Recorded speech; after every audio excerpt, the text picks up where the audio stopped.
Hey everybody, Tactic Angel here, talking about some World of Warships Legends, playing on the PlayStation 4. Today we'll be looking at the ship that everybody wants. But do they? The Atlanta. So we'll do a real quick historic rundown. The Atlanta was the lead ship in its own class of light cruisers. The purpose of these ships was to create some boats that had a suite of dual-purpose guns that could basically use the same armament to fire at both surface targets as well as aircraft. While this was a novel concept, particularly at a time when the primacy of the battleship was being overtaken by the aircraft carrier, unfortunately this configuration was somewhat dubious when it came to their actual operational capabilities. The Atlanta and her sister ships were unquestionably capable ships when it came to anti-air defense, but only 2 of the 8 Atlanta-class ships engaged in ship-to-ship combat, and both of them were lost, which includes the Atlanta herself. Another notable connection here as far as Legends is concerned, the Atlanta was actually the flagship of Rear Admiral Norman Scott. During the night action at Guadalcanal, the Battle of Savo Island, the Atlanta was torpedoed by Japanese ships, and then, in the confusing and desperate knife fight, was fired on by the USS San Francisco.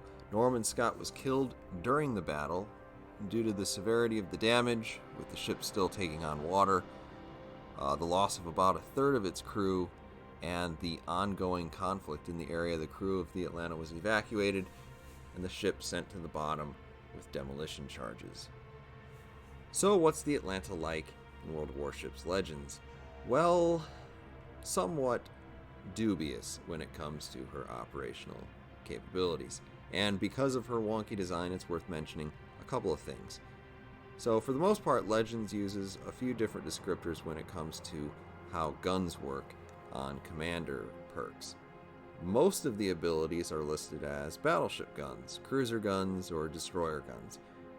One ability that you're probably really going to want to use is Burn It Down XXL. This is found on Dewey, Scott, and Kincaid. No, the other one. This ability will not affect how the Atlanta's guns function. However, they are still considered cruiser guns, even if people tend to say the Atlanta has destroyer guns. Kind of. Every destroyer from the Farragut on up has 127mm guns in the American line.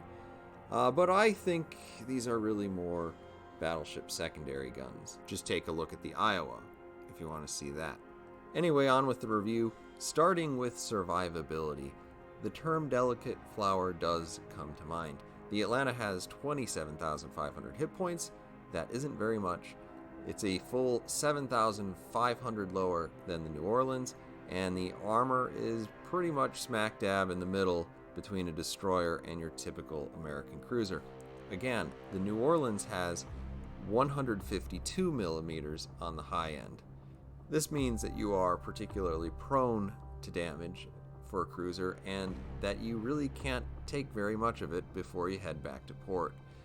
You might say that everything is going to go through this ship. That's not true.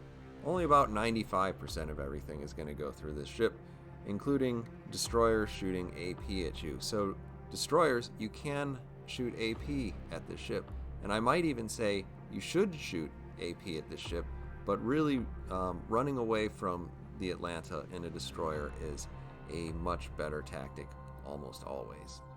And the reason for that are the guns. You have 16 guns mounted in 8 turrets. They are of the 127mm variety. These guns are relatively short range for a cruiser, and the 13 kilometers you see here is because I'm using Norman Scott as my commander. The other good news is that they fire all the time. The maximum AP damage is theoretically around 2200, but if you're using this boat, you're probably shooting HE all the time. You don't want to shoot AP at anything you wouldn't consider shooting a destroyer's AP shells at.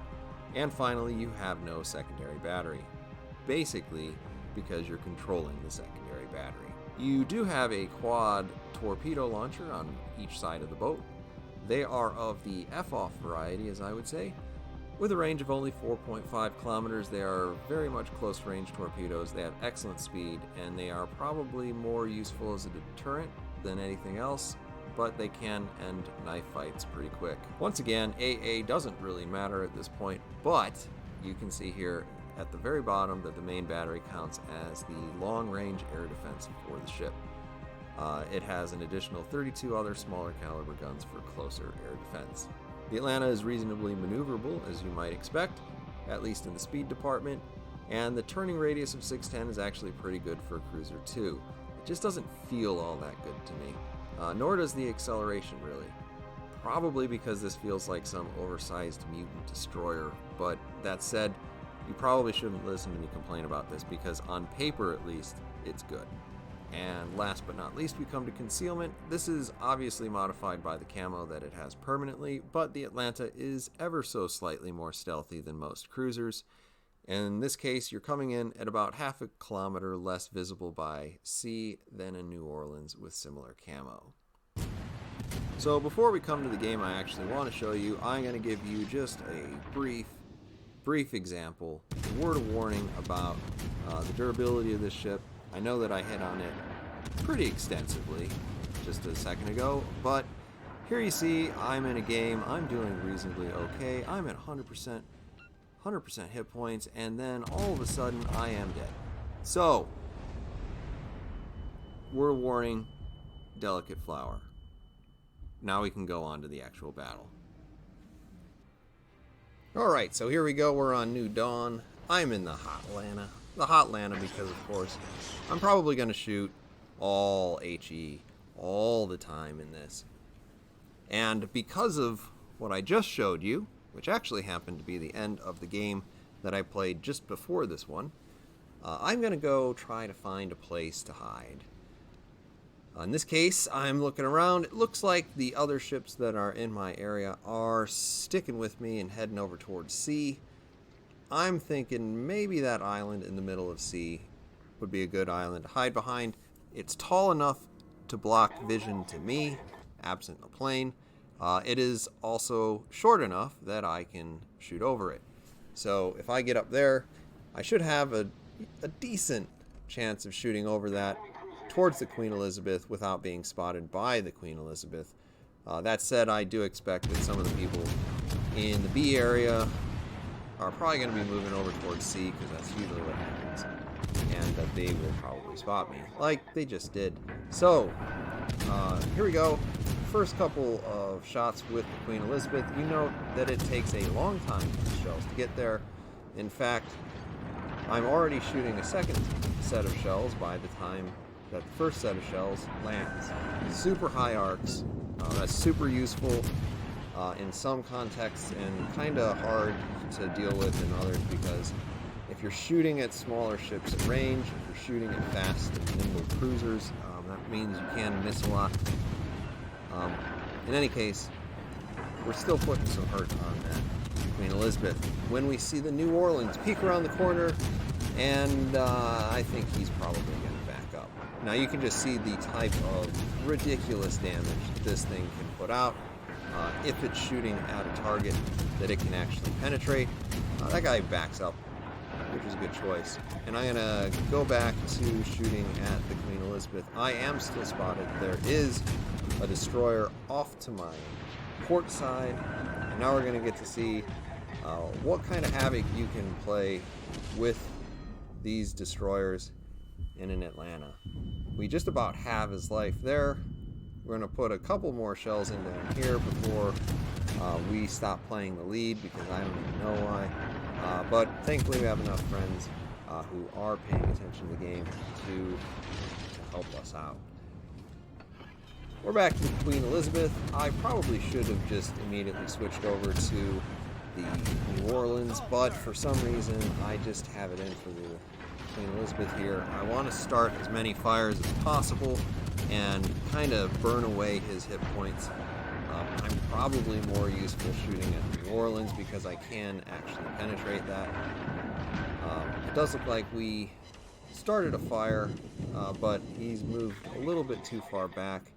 I was having a little bit of trouble following where he was supposed to be since he was invisible. And heck, I didn't follow that destroyer all that well when I could see him. We set another fire, a whole bunch of whole bunch of pens.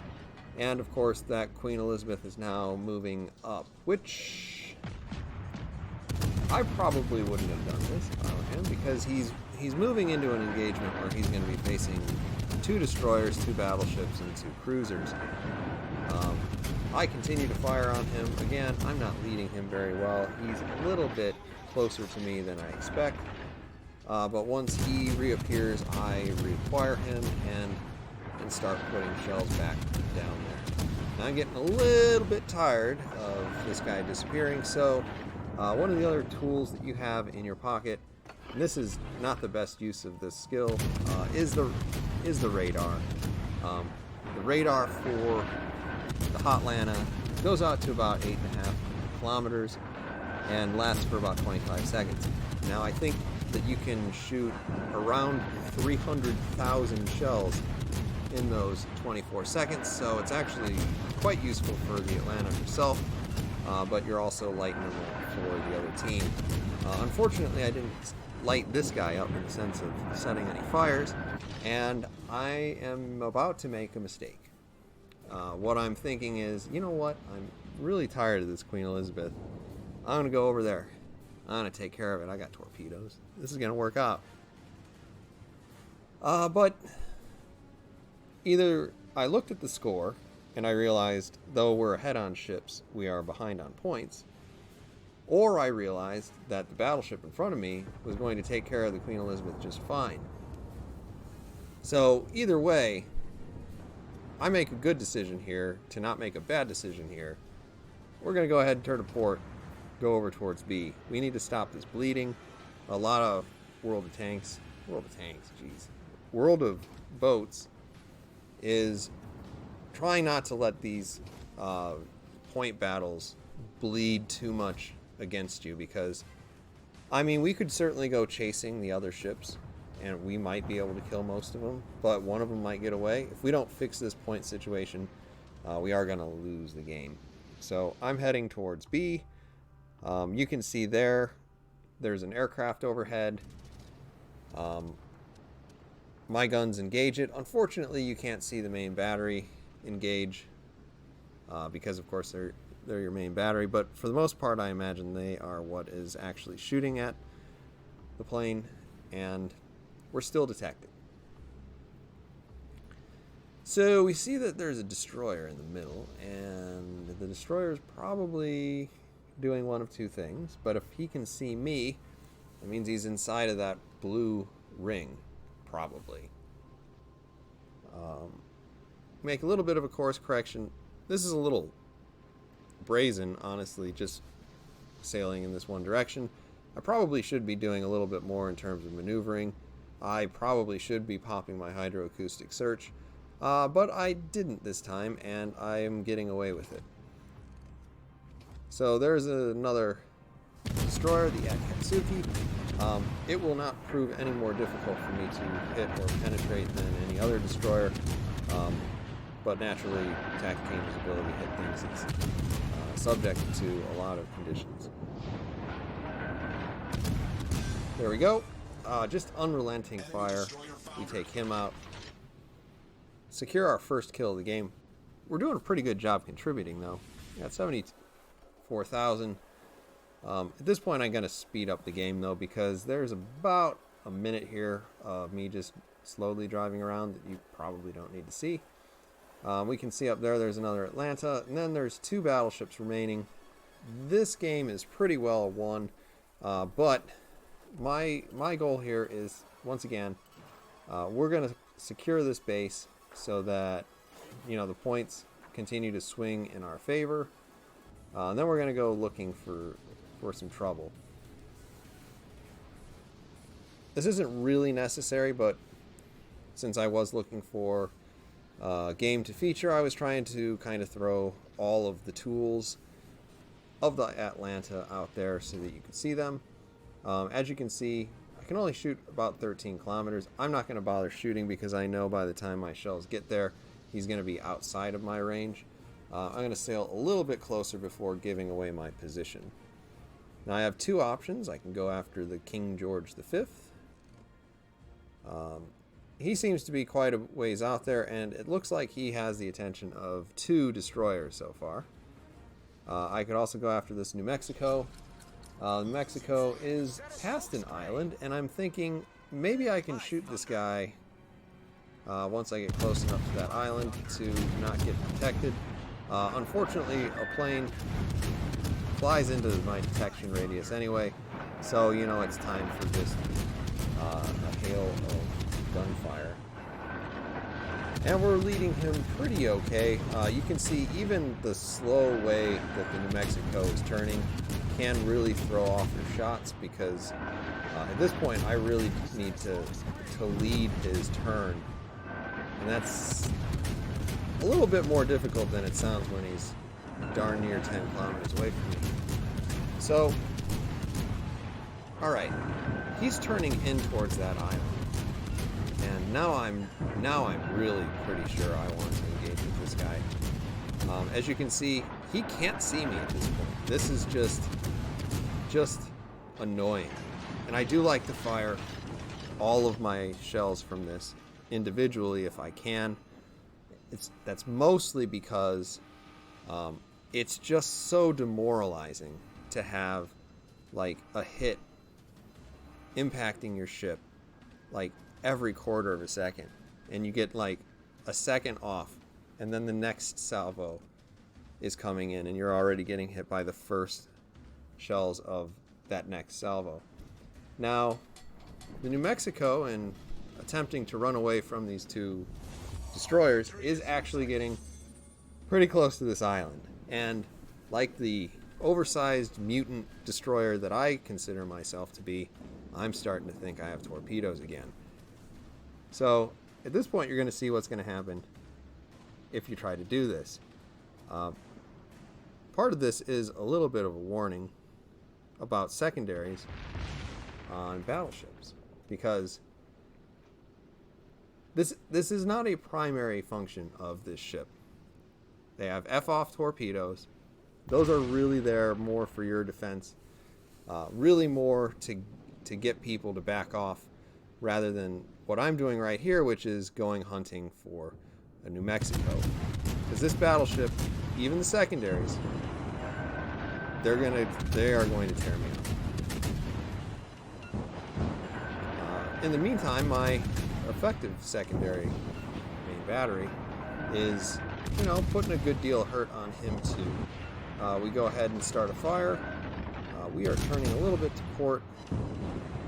Now back to starboard. Kind of debating which side of my ship I want to shoot off of. I need to keep my nose towards him because, oh my gosh, if I took a shell on the side, that would be bad. I'm going to go ahead and hit a wide spread here because I'm pretty sure I'm going to hit him one way or the other. But there you go, we take another big hit. And if this had gone on another couple of seconds, we were most likely going to be dead.